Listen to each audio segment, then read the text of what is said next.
Hey everybody, Peter Zeihan here, coming to you from Colorado. Today we're going to talk about a country we hardly ever talk about, and that is Bangladesh. There are nationwide protests going on there right now. At least 20 people have been killed, and the protesters are literally saying that they're trying to shut down their country, and they're doing a pretty good job.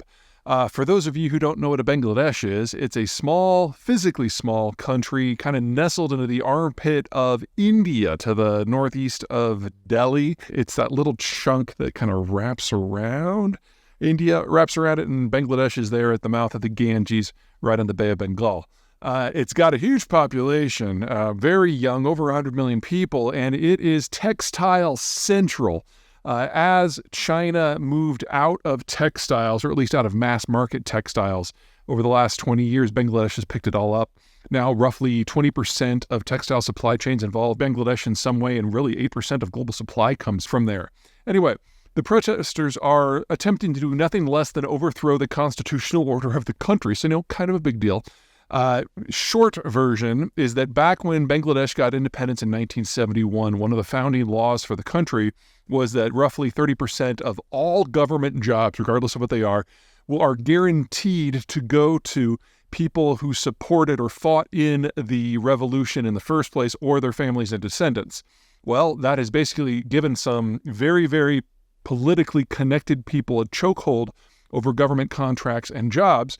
And if you are, say, a college graduate in Bangladesh, your options are to try to compete for what's left.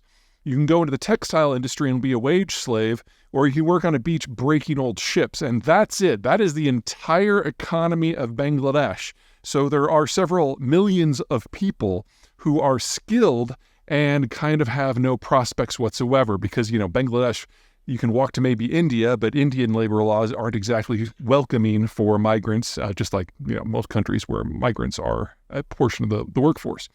So they're trying to shut the whole place down.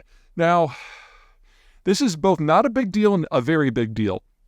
There's nothing magical about textiles, especially when you're talking about the relatively low tech level that the Bangladeshis do.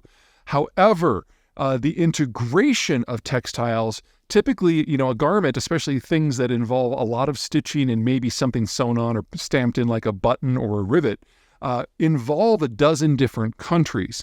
And if you have a significant disruption within what is actually the single biggest node in the world, any number of supply chains are simply going to break completely.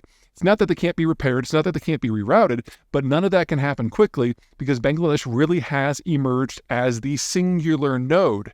So we've got a lot of cheesed off college graduates who are basically trying to overthrow what is like one step removed from the constitutional order of their country. And no matter how this goes down, we're looking at disruption in global textiles for at least the next couple of years. And for those of you who have been watching China, there's a couple of interesting years upcoming anyways. The Chinese system hits the skids, and the second largest concentration of textiles has problems.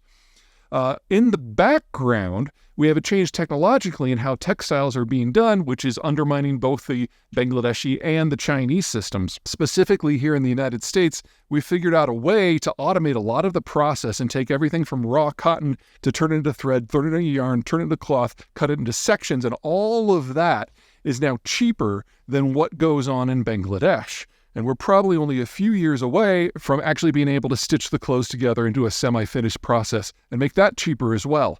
So this is the economic sector that matters in the country, and this is potentially the next big source of outmigration as this sector fails anyway.